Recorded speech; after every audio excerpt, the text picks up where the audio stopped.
Check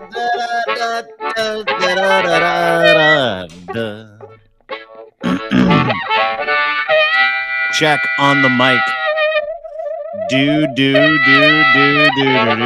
Hi, everybody. Hey, everybody. Hey, everybody. Hey, buds. Hey, buds. Welcome to the show. My name is Dean. Joining me today, as always, is a yoga teacher out of the province of Alberta, Edmonton, Alberta, Canada. Please welcome Yoga Lochlin, ladies and gentlemen. Yoga Lochlin's back. Thank you for having me. Teaches his first class as a newly minted yoga teacher. Came back from Joshua Tree, fully qualified, saw some aliens, changed his life. Now he believes in an alien portal, and he's gone full into the crystals and the chakra and all the other stuff. And now he's teaching a yoga course, literally the world's greatest turnaround in a human being. From hard drinking, beer lock, morning radio, Bob's your uncle, Helen's your aunt, to a yoga teaching yogi who's had multiple alien encounters over the past 3 months. I mean, really, is this the greatest turnaround in human history? One would say so. Congratulations, by the way, on your first. Thank you. I'm very excited. I'm getting a lot of people, I think, that are aware of this, that you're teaching, or that you're cool enough to do yoga and you're trying to bring other people into the yoga world. No, I think people are still a little. I'm shocked at how shocked people are about this. And again, maybe I don't know. Maybe it is. I think it. I had a long conversation before we jumped on the podcast with somebody, and the perception of who I am came up. Mm-hmm. And listen, I've just learned to deal with it. I think, and we all do it, and everyone to a certain extent has this in their lives where, based on what you do or how you present yourself, and in small doses, you may have an idea about who that person is. I'm well aware of the perception that people have of Dean Blundell. Well, people have a perception of Locke based on limited knowledge of who I am. And that's fine. Sure. But so for me, it was an obvious thing, an obvious choice for me to, once I was downsized from my last job, the first thing I started to do was to look into the next steps. And the next steps for me, and I am not going to get rich doing this. I'm not going to make a bunch of money from it. But it's something that I wanted to do, and I'm going to do it. And I'm proud of myself for, using this opportunity, which is exactly what this was. Oh, buddy, and I'm so proud of you too. Like we were saying in a false start of the podcast, and I know I tweeted yesterday how proud I was of you. This is a tweet that you put out. I want everybody to kind of have a look at it. Follow Lochlin. Super proud of my friend Lochlin Cross for doing this. If you yoga in Edmonton, be in attendance for his first class, June 15th. That is next Tuesday. Hatha Flow, 40 degrees. It's going to be a little hot yoga at lahariyoga.ca. You can go and check it out online. You can get scheduled for his class as well. I believe it's an early morning class, if I'm not mistaken. 11 a.m. 11 a.m. That's early morning for people like you on the weekend. 86 McKinney Avenue, Suite 200, St. Albert. So not too far from where you live now, kind of your old hood. But listen, the first yoga studio I ever went to. Oh, so this is a full circle thing for you, right? Yeah. Now you're back as a teacher. That's incredible. And Larissa saw the podcast and offered the day that we got back, and I talked about, the YTT, the 200 hours yoga school. And we, she saw that podcast and she offered me a job that night. I got a job offer the day I got back from Joshua. And this is your California. first class. So this is the result of that. This is your first class. Fucking good for you, dude. Yes. June 15th. Awesome that is. Yeah. It is awesome. I'm so excited about it. You asked me if I was nervous too before we got on, and I'm not. Listen, I've been thinking about this and sort of picturing myself doing it for such a long time. And I've got such a clear idea of what I want to do that I maybe I'll have some nerves day of, but right now, zero anxiety about teaching. Attaboy. Good for you. I'm going to be green. Yeah. I'm going to be a little, but my Are you class going to be one of those is hands-on guys where you're like No. touching people all the time? You're okay, because you got a personal space thing too, but a lot of yoga teachers don't. Like one of the things that made me stop going to hot yoga was when this dude literally laid on top of me for like 15 That's seconds. And I'm like, rare. hey, dude, can you stop laying on me? I don't like this. Listen, there are teachers out there that adjust, but what you went through was exceptionally Assault? weird. Yogic assault? It's not. And it was fucking crazy too because I loved it. I loved going to hot yoga. It was the first thing in the morning. I'd be hungover and I'd go into hot yoga. And then when I quit drinking, I really loved it. Like that was the thing that I was doing. And I was all in like 4 days a week. I'd get in there at like 5, 6 o'clock in the morning. The room would be fucking smoking. People would be doing the baby, the little baby doll or whatever the fuck it's called. You're doing the downward baby or the dead baby. I can't remember, but there was a baby involved and you pretended you were dead. So you got to lay there. And I'm like, oh, this is it's hot. It's winter. And like halfway through one of the practices, this guy comes over and he goes, a little lower. Yeah, sure. Child's pose, a little lower. And I'm like, this is as low as this guy gets. He goes, we can do better. And he lays on my back. And it was in my child's pose. Yeah. When I was in child's. And I'm like, okay, that's enough. And he's like, lower. I'm like, no, I'm Please tell me he didn't jump on you when you were in Happy Baby. I was a very angry old man is what I was. It wasn't a happy baby. I was a very angry old man. The guy's laying on me. And listen, I'll shoot straight. I felt tip in my back, like lower back. And I'm like, that's like the whole package. And I got the whole package in my lower back. And I'm like, no, you I'm pretty didn't. sure I did. I got back package. It totally happened. And I was laying there and I'm like, I'm uncomfortable. I'm not going to do this, by the way, everybody. Said, thank you. I'm not lying on you. Yeah. It's just, to me, I left and I'm like, is that guy a yoga teacher? Is he just walking around hoping he can like teabag people's lower backs? Like that was my concern. He was a little too touchy. Did you ask to see his certificate? Can I see your certificate, Jose? I'd be afraid if I asked him for a certificate, he'd show me something else. I know what you mean. I'm like, no, I just meant certificate. But okay, good. So you're not going to be one of those guys. But you're going to do something, and this is why it's impressive to me. Let me just kind of get into this for a second. There is a deluge of people that are your age, my age. Well, not your age because I'm way younger, but in and around our age who are being phased out of certain industries, right? You can say that about yourself. You can blame yourself for your age, but people are experiencing between the ages of 40 and 60 the great outdoors where you're like, nah, we want younger people. They work for cheaper. Get the fuck out of here. Da da da da da da da. We don't know what we're doing. And so it usually leaves people very broken. Now, here's what you did, which I find so impressive for so many people that do what you did. You decided that nothing was beneath or above you. You're going to go and upskill yourself into an area that you enjoy, and you're going to talk about it vulnerably. You're not going to wallow in what you think someone did to you. You understand it just happened. You lost your gig. And so you pivoted towards something else. Now, that's not to say Lochlin Cross won't be on the radio again very soon. And I don't know anything from anything other than what this gentleman tells me. And he's one of the best in the world, the best in the business at what he does. But you've given yourself this beautiful out, this skill at the age of 52, 53, 54, 72, whatever you are. You're 54, but you look a lot older. And you've given yourself this opportunity and this avenue of hope and purpose. And there are so many people out there that don't do that. They're too afraid. They get stuck in their minds where they're like, nah, it's too hard. I can't do it. I'm an old dog. I don't feel like going in there and looking stupid. And you're like, I don't give a shit if I look stupid. It's like one of your superpowers, actually. It's like one of the more admirable things in the world where you're like, I'll just try shit because I want to enjoy my life. People should take a lesson at a certain age in their life from what you did. And that is why I'm intensely proud of you going to teach your first yoga class in the real world. So good for fucking you, brother. And I mean that. I'm gonna weigh in here quickly and then we can move on. But you want to keep talking about how awesome you are as well? No, I don't. Here's the thing. You get really uncomfortable when I big you up, don't you? I do. So listen,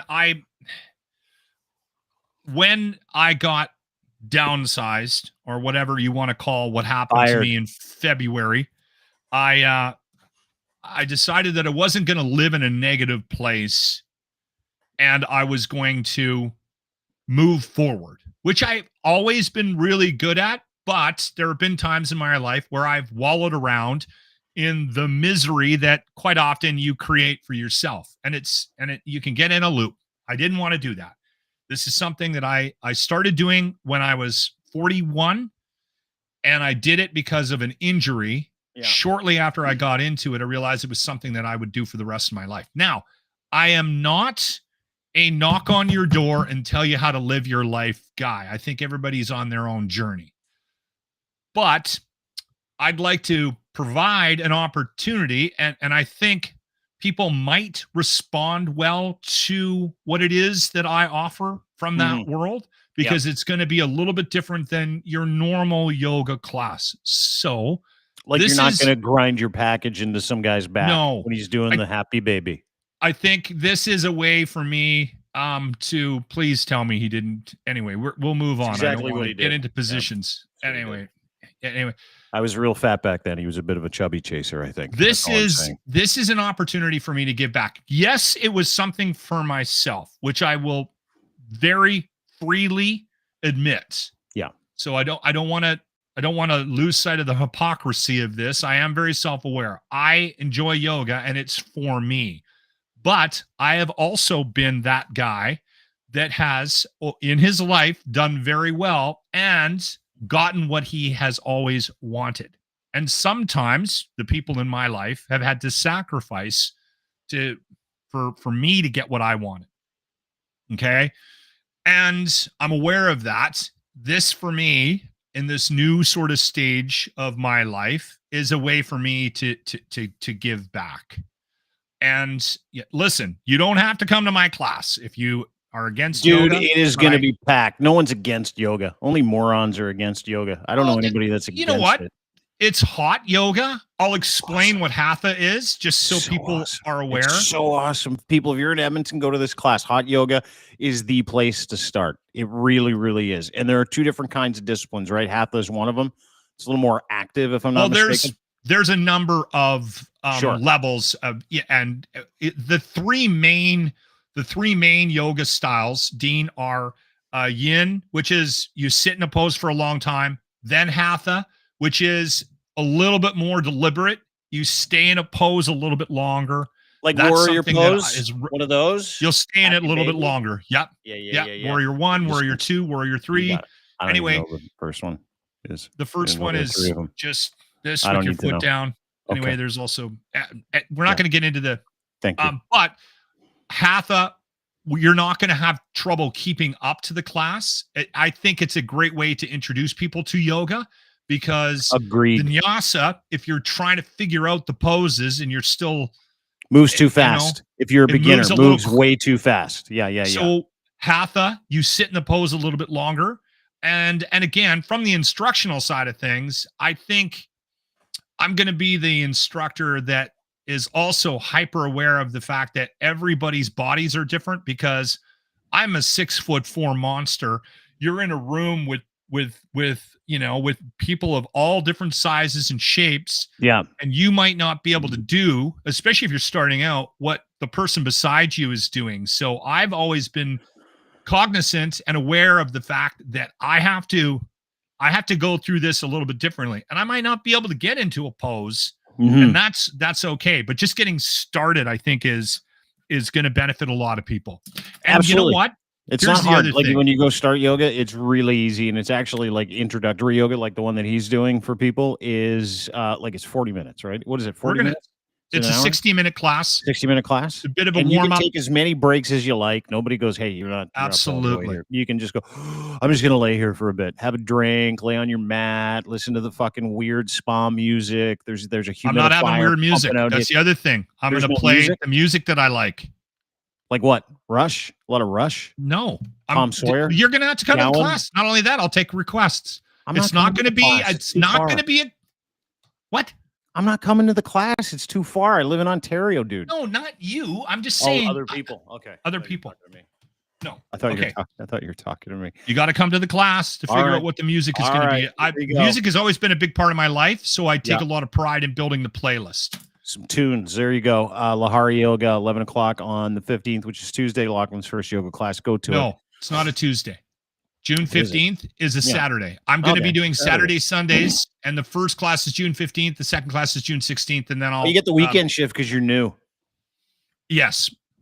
Huh? There you go. She's taking a chance on me. I've never taught before. Start from the bottom, and now you're here, dude. I got to work my way into this. No time. You're going to be a weekday guy in no time. Yeah, you just get in there and you do a great job. You smile a lot.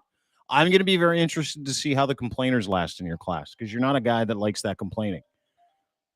I'm not getting complainers in my class. People. You will. I'm going to get very positive individuals that are going to come out. You are. Yeah. You can't control that. I can. He's like, I don't like you. You put it out there, it'll happen. I'm going to get positive people. They're going to love my class. And if they are a little bit off when they get there, they're going to come around. Hey, listen, I'll tell you this. This is a promise I will make to you. All right. And my class is for everybody. So if you've done yoga for 10 years, you'll enjoy it. If you've never done yoga, you're going to enjoy it. You will never feel better after a 60-minute class of yoga. And I'm talking about anybody's class than you do in your life. And Dean, you've experienced that. That's part of the reason why 100%. I've gravitated towards it. Dude, if I could manage my life, like if I was independently wealthy to the point where nothing mattered, I would get up in the morning, I'd do hot yoga for an hour, and then I would go to Float Valley, or I would do a cold plunge after that, and then I'd go sit in the sauna for another hour, and then I would go for a bike ride. And then I would come back and I would sit in the sauna again. And then I would go for another bike ride, maybe, or I might do more yoga. Like if you haven't done yoga as a functional exercise, you're missing out.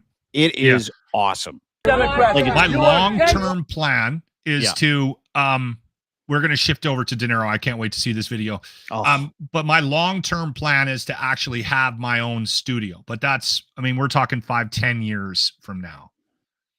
And again, this is why I'm so excited about getting the opportunity to teach, because she's giving me a chance at Lahari.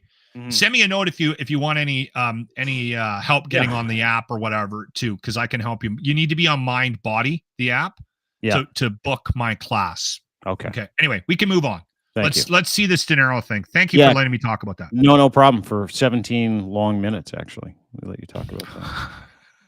Remember that, because you're an hour and a half late for the podcast today too. So remember that. I'm sorry about being late about the podcast. A little bit of a scorekeeper. Actually, the reason it was your fault to begin with.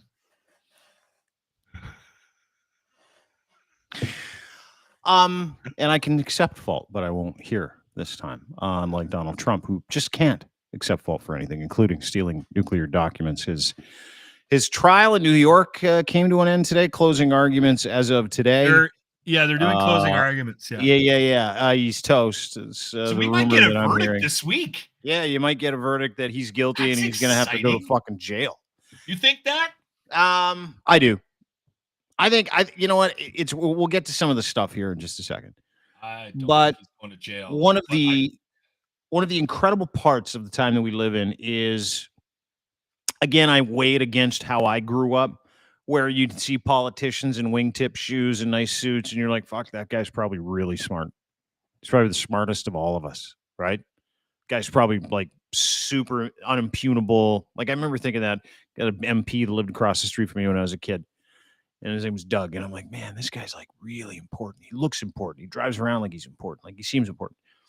I can't get over the visuals of the Donald Trump trial and the people that are standing outside trying to cheer for him, or anybody that supports the guy at this point in time. Like, and it's easy for everybody to say, because we've been saying the same thing, like what's going on. And I know what's going on. It's a religion. It's a cult. It's all of those things. It's an interpersonal cult. It's an interpersonal religion. That's what we see, cult personality. Like, I know how these things happen, but over the past, I would say 3 to 4 weeks, hearing the details of that trial where he was complicit, like on tape, on audio tape, going, so do we just give that hooker $150,000 to make her go away? Do we just give this other hooker a whole bunch of money to make it go away? Because I need a porn star, but do you know what I mean? Like, but it was that plain a language in the recording where you're like, yeah, that's an election violation, and someone lost as a result, and a certain group, but like it's super fucking illegal. Well, hold on. Here's the thing. I've been following it pretty closely.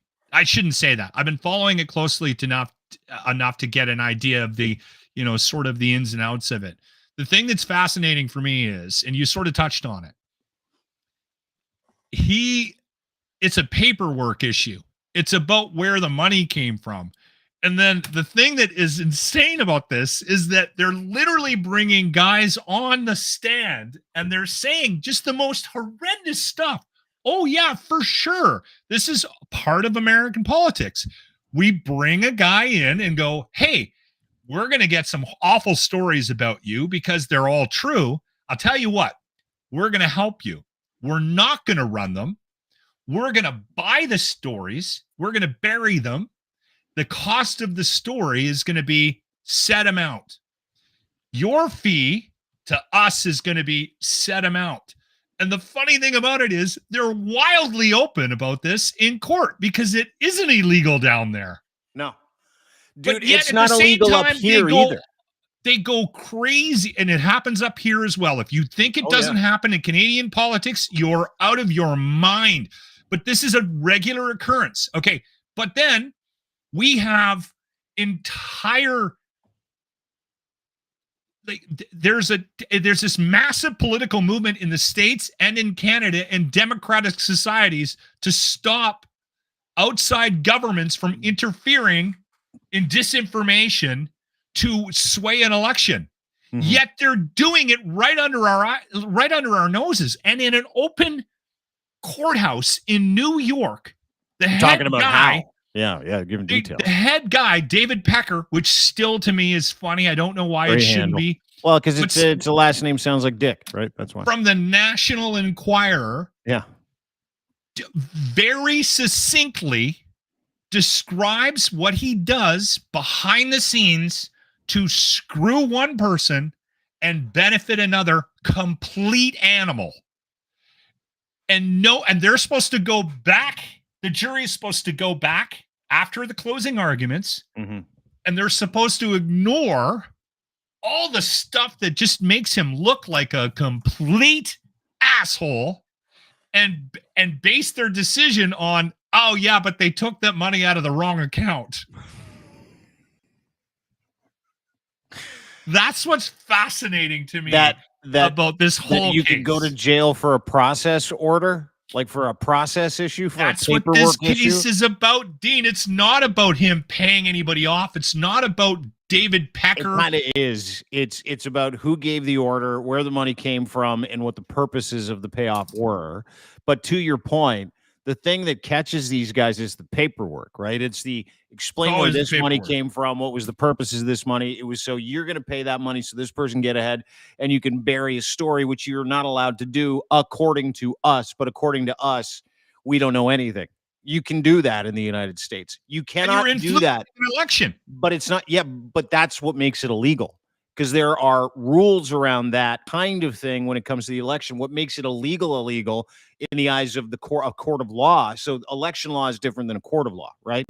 What makes it illegal in the eyes of the law is that the money wasn't for what it was supposed to be for, meaning that he used that money to get ahead and to fuck another guy over, and that money came in and out of, and people profited from the idea that somebody was going to benefit from burying something that should be free information. So that's what makes that illegal. The election stuff, which is fucking hilarious, is that you are not allowed to pay someone off to not tell their truth for the effort of getting elected. You can't do that. It is against the law in Canada. It is against the law in the United States. But the thing that makes it illegal is the evidence. And the evidence then leans into the illegality on the civil side as well, like in the actual court of law, not election law. So election laws are different than real laws, but they work hand in hand to punitively damage the person.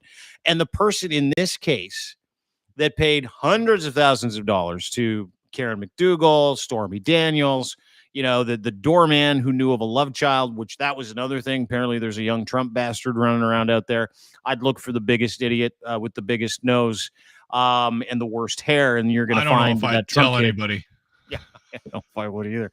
Who's your biological father? But that is an industry. Another beer, please. That is an industry in the United States. And it is the cottage literally industry a job. But dude, it happens here too. There are Absolutely. companies that do that here too. David Pecker did that as a favor to people because he also had a publishing company, the National Enquirer. So he could bury stories and he could also put out competing stories. Now, how it works in Canada so is he was also putting out stories like like that weren't true. This is the other crazy thing. So Trump not only had David Pecker buy stories he didn't want to get out and bury them, he also had David Pecker sit down in a boardroom with his writers and go, Ted Cruz's wife was, banging the pool boy. And we're going to release that. Yeah, he was the guy that floated that rumor that Ted Cruz's dad killed Lee Harvey Oswald. It was in the National Enquirer. It was the same thing, just to get rid of. It's insane to me that that's not the case. It's legal. Not only is it legal, that was news to people, dude. And here's the thing: it happens in Canada all the fucking time. And let me tell you how it works here. Everybody should pay attention. There are crisis management organizations. One of the most notable, because they came after me. They got paid to fuck me over. So there are crisis management companies. One is called Navigator. It's owned by a gentleman named Jamie Watt, who is the devil. And Jamie Watt gets paid to Jeff Ballingall from Canada. Allegedly the devil. No, he's the devil. Jamie Watt, he's the journalism devil. He's not Satan, but might as well be. So what he does, he gets paid by people like Hockey Canada to make horrific things like burying sexual abuse with a whole bunch of Timbits money. Burying sexual abuse.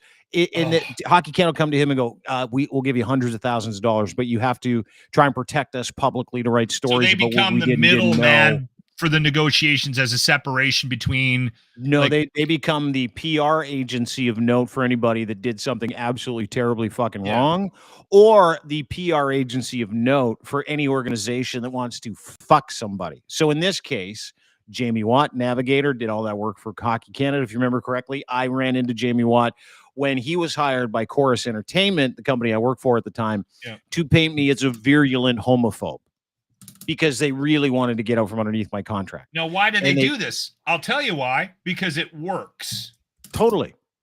It 100% works. It 100% works. To this day, the way that stuff that's happening in the United States, which you heard play out over the last 6 weeks in a court of law, which is like mouths dropped, like that's legal. Not only is it legal, organizations like the Toronto Star, organizations like City TV, organizations like the Toronto Sun, they will take money from people for those stories that are not true. They will take that money and say, okay, we've got a reporter who will write that story. We know that for sure, that there's money being 1,000% exchanging hands, favors and money, and hey, I need to place an article in your newspaper. I just need to stop you right here all the fucking time. I just need to stop you right here. So we don't have a problem with that. Or let's say society doesn't have a problem with that to the point where it's not actually even illegal in Canada and the United States. No one's going to jail for doing these kinds of things in this country or in any other country or in the United States. Okay, because it's legal. Okay, so you can completely. So what separates that from China manipulating Facebook or Twitter or India or Russia or any of these players? What separates them from creating bots that get people all riled up on social media accounts that may have somewhat of an impact on how people vote in an upcoming election? What's the difference? Tell me what the difference is. Nothing. Canadians and Canadian companies, Canadian politicians believe that they should be allowed to do it to their citizens, and outside influence should not be the case, unless, of course, you are the Conservative Party of Canada or the UCP or any of those conservative agencies or parties that are connected to MAGA, Maple MAGA, and all that sweet conservative religious lobby money. Hold on. I've been doing this a lot lately on this podcast. What's that? I need to say it out loud. Yes. They all do it. Yes, they do it. They just have different tactics and they go about it differently. And there's different players involved. But politics in this country, in the United States of America. Do you know who does it? Biden's doing it. I'll tell you where you see it in Canada, ladies and gentlemen. The Canadian Anti-Hate Network. You ever heard of them? Yes. They work with this loose group of handkerchief-wearing losers that call themselves Antifa, those guys. We're here to stop fascism, but we'll beat the shit out of anybody on the way to do it. The goal for them is the exact same as it is for every single third-party agency, and that's what these are, third-party agencies. That's what Take Back Alberta is, a third-party agency. They are the most powerful political agencies on the planet, and they are in Canada. And you're allowed to have them. They're like super PACs or media companies. They're like they're basically like the militarized version of a political party that doesn't have the same rules as every political party. That's what they are. That's what Canada Proud is. That's what because the fundraising efforts are regulated differently as well, right? So absolutely, you can pay anybody anything. You can take as much money as you want, and you can act like a total asshole while you do it. It's why there's that partnership, though, because as somebody who's running, you can't. There's rules about how you can collect money and what you can do with it. So if you get an organization like Take Back Alberta, right, on your side, and they're going to promote you, or they're going to get behind you as a candidate. Yeah, they don't have the same regulations and restrictions to collect money and raise money that you do as a candidate. So it benefits you, and then you have access to a pool of money.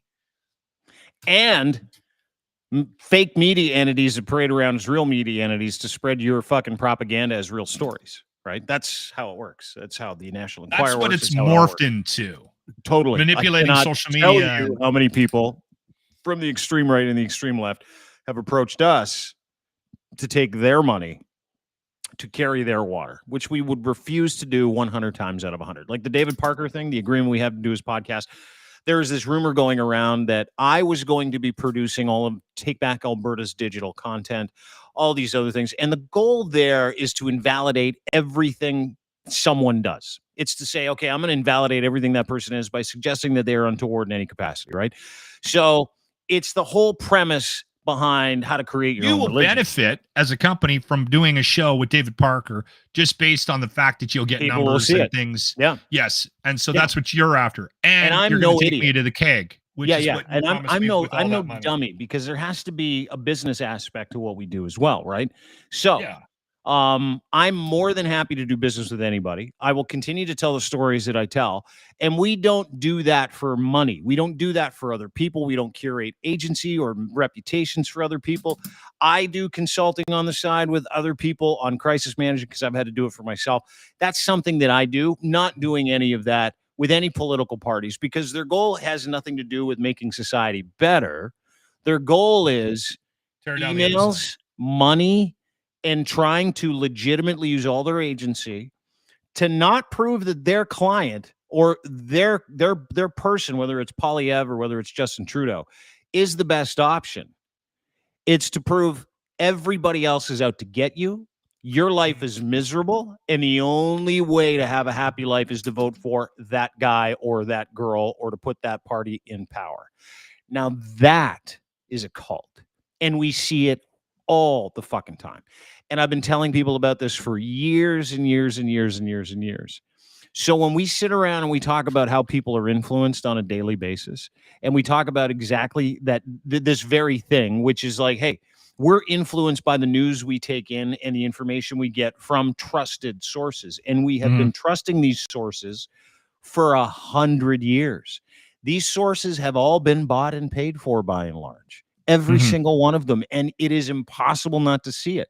So when you follow the Trump shit, just because you don't think it's happening in Canada, I've just showed you that it is. I've just told you that it is. You can go and look for those receipts yourself. You legitimately cannot believe anybody or anything that comes out of any third party or political institution that's attached to a third party when it has the only premise is to invalidate everything that someone might say about them that's true. That's the whole goal. That's the entire goal. And Donald Trump did a fucking amazing job of it. Like the media is the public enemy. Media is the enemy. Mainstream media is the enemy. And over and over and over and over again.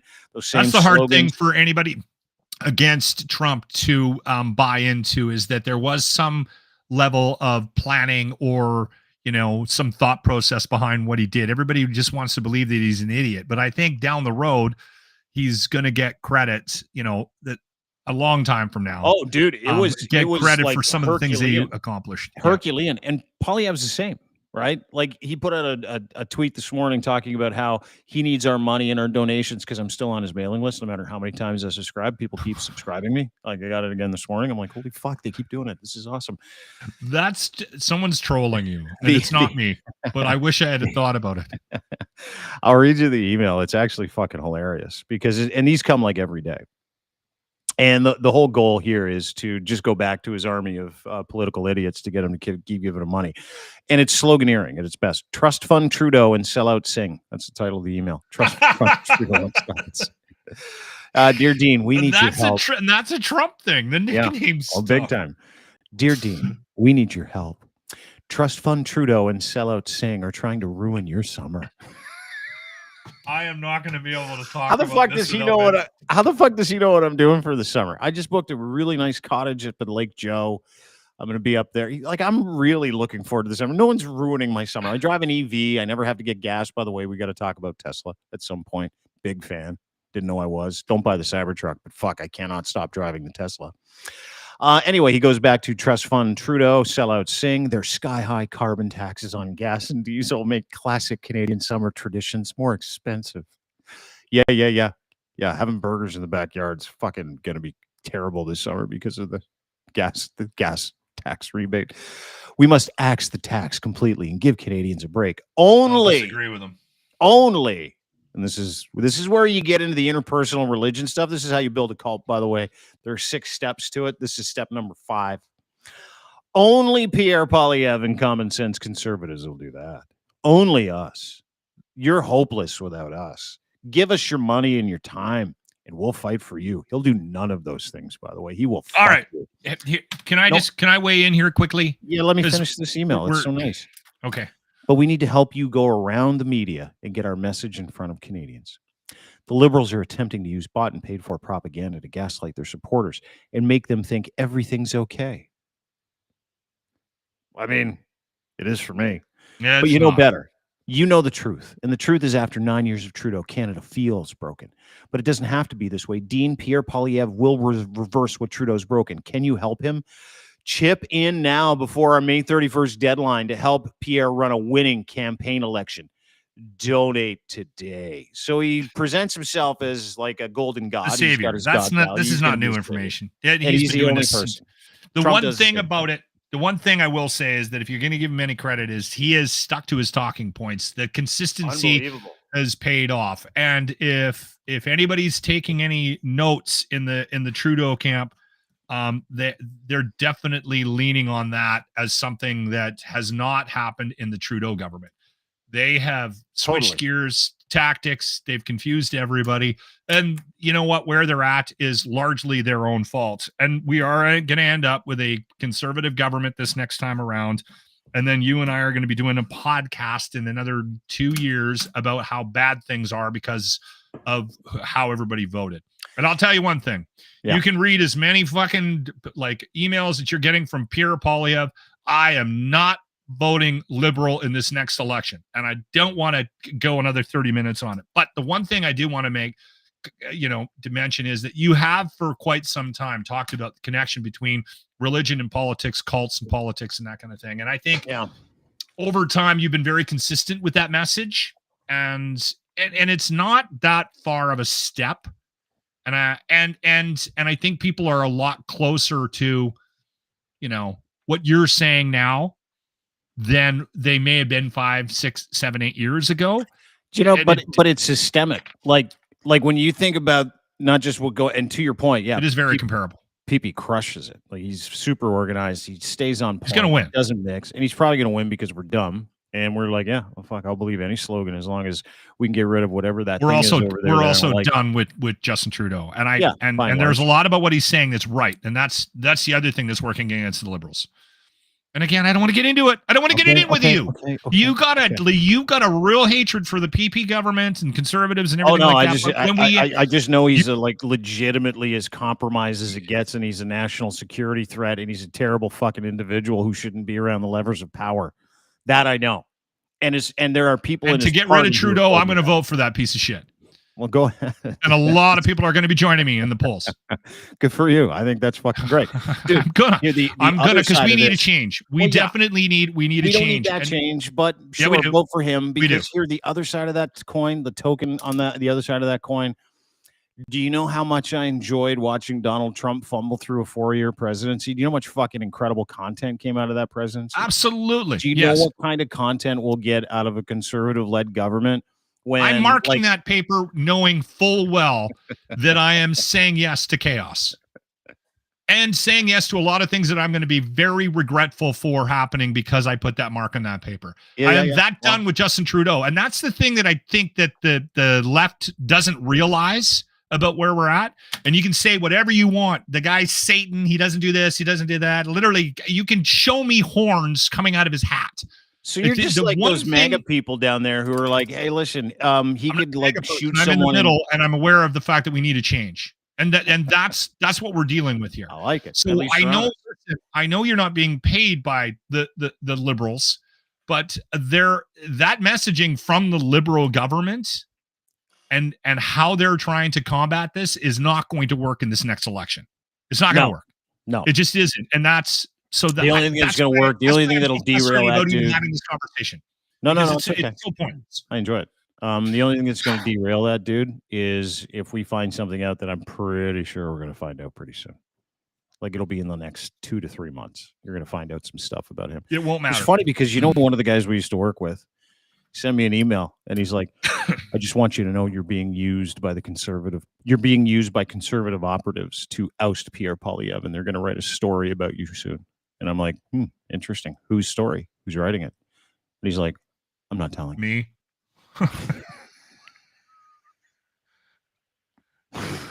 I don't even care. Did you tell James to go back to counseling? There's a poll from the past. All right, let's fucking move on. Tilley hat? Because you looked ridiculous, and you can see. No, I did. What? Yeah, you did. You look. Yeah, you put out a tweet. You're at Costco doing what everybody does. You go through the clothing section, and you might see something that grabs your eye. You grab a Tilley hat. You put it on. You ask the Twitterverse, "What do you think?" And you got a litany of replies. My favorite being from Douglas Connors from the True North Eager Beaver podcast, who said, and I quote, "The gays say a hard nope. Don't do that to yourself." Dude, if you don't want to be 54, don't get that hat. Hold on. Here's the thing. I've always wanted a hat like this. Break 50, and that's everybody's walking hat. I see you walk downtown, and I'm like, he's 50. Whatever. I love this hat. Is there a point in a man's life where you should start wearing this hat? Like, is it 50? Yeah. Like, where is it? 50, 55. I think you're right there. I think like 55, because like 50 and 55, you wouldn't be caught dead in this probably, right? This is the first time you've entertained the idea of a Tilley hat? No, I've brought it up in the past. I don't know when I started to bring up the idea that I wanted one of these things, but the wife keeps shooting me down. Like whenever I see one, I'll send a picture of it to her, and she's like, "No." That's because you look like you're 107. Like you literally look like you're just getting ready to go outside and weed the garden for the 15th time that day because you have nothing else to do. Like that's the kind of guy you look like. Like it's grub season. You get really excited to go clear the backyard of grubs. Two questions for anybody listening to this podcast right now. Send me an answer to 2 questions. 1, is there an age thing, or because I see younger guys wearing those hats, or is this a women just hate this hat? Because not very many women, most women are supporting my wife's thought that that's not a good move for me. Well, it's not. You don't do anything for yourself with that hat. That hat dates you. Like a trucker hat, maybe a little mesh back. Like even the hat you're wearing now in the locker room. I know why you like hats. You're bald. I get it. I'm covering up the bald head. Yeah, I know what you're doing, and it's totally your prerogative. You do whatever. But you don't want to age yourself prematurely. Like wait till you're 60 to get a Tilley hat, because at that point you're not trying to impress the ladies. Not like you're trying to impress the ladies now. But if your wife is like, I don't want to be seen with you in that hat, it's a great indicator that you shouldn't buy the hat. Okay. And she's like, she's saying that for a reason. That makes the most sense to me. For her when you go out with her. She's like, I don't want anybody seeing you in that hat. That's what she's saying to you. She's not saying you don't look bad or good. She's saying, if you love me, don't buy that hat because I don't want to be seen with you in it. It's also the start of a really good nickname for me. Lockadell Dundee. Or do you like Indiana Cross better? You look like one of those guys that leaves his house in pants that are too big with a big beard, and he's walking the dog and he's got a coffee in his hand and he's fumbling for like if I would have bought that hat poop bags at Costco. By the way, I saw them at Costco. It's not the real Tilley. It's sort of maybe like the next level down. Yeah. Maybe it's a Tilley hat though. They put their name on it. It's only $35. But if I would have bought that hat, I probably would have worn it straight every day all summer long. Yeah, that's why your wife told you not to buy the hat. I would have worn it on the podcast. I want to end the podcast with Robert De Niro, and here's why. Okay. All right. We're back to the Trump thing. Oh, good. We're back. Well, we'll end on the Trump thing. I wanted to get to to Tilley hat before we left because you have no desire to get a Tilley hat. No. Throw that thing on. Get a couple of walking sticks. No. Head it on in a pair of shorts that are a little too high, maybe. Democrats, you are comfortable walking shoe. No, I don't. I have no desire. I have zero desire for that Tilley hat. That Tilley hat goes with a walking cane and like a golden retriever at 65. Don't do it. Don't do it. Finishing with the Trump thing, and speaking of old people, old cool people, this gentleman would never buy a Tilley hat. Robert De Niro today. He went to the Trump trial because he fucking hates the guy. Like, you think you hate Donald Trump? Robert De Niro has been talking about kicking his ass for like 8 years. He wants his to hatred Donald is Trump's ass. Palatable. He wants to grab a lot of people in New president, York feel like this. Pull him into a New York alley and curb stomp him. And he would and he could. Now, he gave a speech this morning outside the courthouse basically telling everybody that Donald Trump was just a fucking piece of shit. I believe he even said that. He was terrible for America. He's a rapist. He's a murderer. He's not going to be on CNN anytime soon. Well, he's not. They got to stop putting him on CNN because he swears. He says the F word all the time. Yeah, he's an F word guy. I love that about him. Anyway, after his speech, he starts getting heckled by MAGAts. I want you to watch this because this is where the New York comes out of Mr. De Niro, and I fucking love this. Democrats, you are gangsters. You are gangsters. You're washed up. Fuck you. You're a little punk. You're a softy. You're a nobody. Democrats, you are. I want you to wait for this. So these guys like, you're washed up. Dude won a fucking Oscar last year. He's one of the most celebrated fucking actors of our time. Oh, but he's a little thin-skinned from what I know about De Niro. Fuck you. Oh, I love it. I'm surprised De Niro did not go after him. I wish he would have. You are gangsters. He's a mean bastard. Fuck you. You're a little punk. You're a softy. You're a nobody. Yeah, your movies suck. You're movies trash. suck. You're trash. You're done. You're done after this, guys. I fucking like New Yorkers.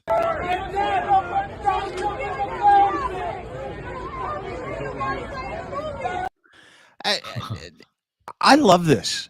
I love that he is as fucking hard on this as he has been in the past little while. But I will say this, as someone who likes to regulate himself a little bit, when you see people that show up to political rallies like it's a fucking football game. Yes, like I get that it's newsworthy. I get these crowds showing up because they want to be part of history. I get that. I get all that stuff. But I have never in my life been so for or against anything that I would waste my time to show up to argue with people, unless it wasn't for me. Like, I mean, listen, if Pierre Poilievre becomes the prime minister, am I going to show up to a rally to get rid of him? Fuck no.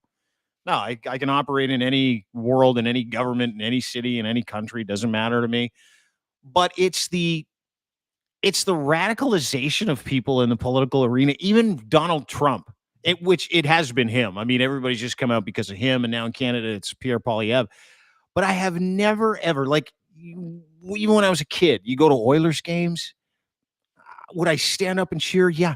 But for a fucking politician, for like someone who wants to lead us to show up to a rally, to give any of those people my money, to cheer for those people, or inversely. And hey, listen, I love Robert De Niro. I love that he's doing this. I think it's great. It's good for him. I don't care about anything that much. Do you? No, and I don't know. I don't want to sound like a broken record, but I'm 100% on board, regardless of where I stand politically. There's I almost feel guilty about it a bit, because I wish I felt that passionate about something that would drag me out to the courthouse with a sign to support one side or the other. I think you do. I feel bad that I don't. I mean, I worry about where we're at. I worry about politics. I have strong opinions, but no, you're not getting my money for either side. I'm not Buddy, wasting my time and energy. I think that's healthy. Like I don't think you ever want to get to a point where you're like, you know what? I like that nerdy politician so much. I'm going to show up to a fucking rally, wear a foam finger, sweat my ass off, stand in line, cheer like an idiot, and then scratch that person a check at the end of this because it just means that much to me. I'm such a fan. So such a fan.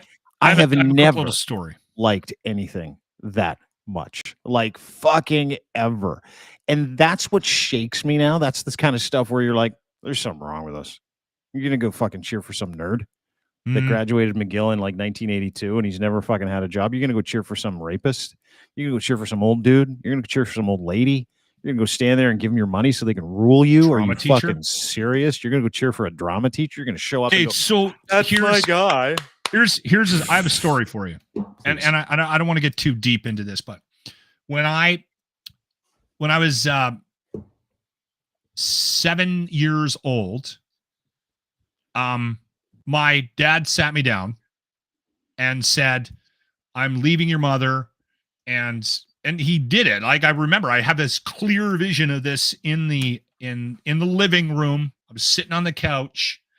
And I watched the disintegration of a relationship that probably never had a hope in hell. My mom was 15 when she got knocked up. She turned 16. 2 months later, she's got a bouncing baby boy. Adds a second, my sister to the equation a couple years later. That marriage was never going to last. It wasn't. My dad was only a year and a half older than my mom. It had no, and listen, again, like, I'm aware of these things now, and I look back on it and I realize, hey, listen, any issues I had with my mom or my dad or any of that, you put it aside. It had the recipe for disaster. But I watched the idea of an authority figure in my mind, the two of them, it disintegrated in front of me. Yeah. And it shaped my idea of what authority was moving forward. And not positively. Okay? Mm-hmm. We've had a similar situation. If you take a look at society, with politics, with our access to information now, none of these guys can get away with anything. So we've brought them down to a level of, I don't know, they're just idiots like us. Like, there's no Robert there's no mystery anymore. Yeah. And that has destroyed this idea of what politics used to be, yet they're still trying to live there.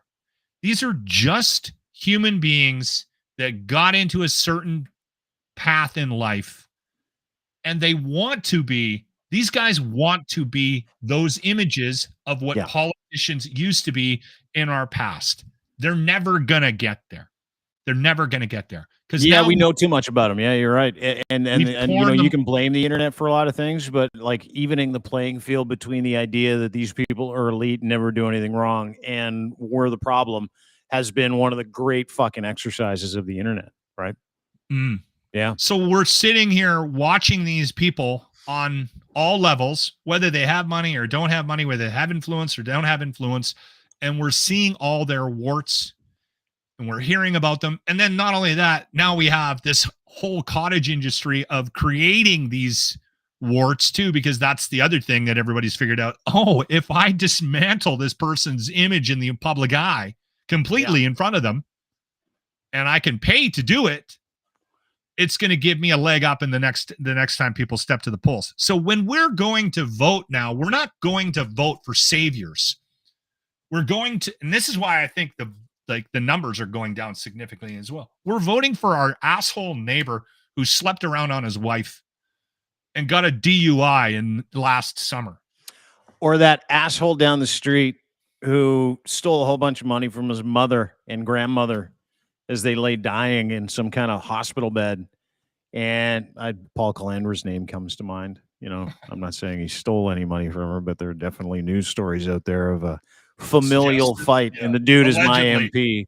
Yeah, allegedly got in a fight over his mother's money with his sisters. And you're right. And you're 100% right. And and here's the thing. We're never going to live in a world where we put these people up on pedestals again. No. Exactly. And unless, of course, they scare you. But it doesn't attract. Well, that's all they have left. I mean, you know, the fucking emperor has no clothes. We know that politicians are just regular out of work people like Jamil Giovanni, or any liberal MP like Marcy Ian. Say what you like about Marcy Ian. She might be a nice lady. She was a out of work media person. A lot of Jamil Giovanni, out of work media broadcasters end up in politics for some strange reason. Out of work media people who like outlive their good, but they kiss the ring enough during their media careers that they'll be a good soldier for those people. Like you're not getting academics, intellects, people like economists that show up to run in their riding so that they can join the Liberal or Conservative Party so they can make Canada a more economically sound place where people make more money. You're not going to get, you know, infectious disease experts that want to become the Surgeon General of the United States, or you're going to get fucking used car salesmen, shitty lawyers who have a terrible fucking history, and terrible out of work media people.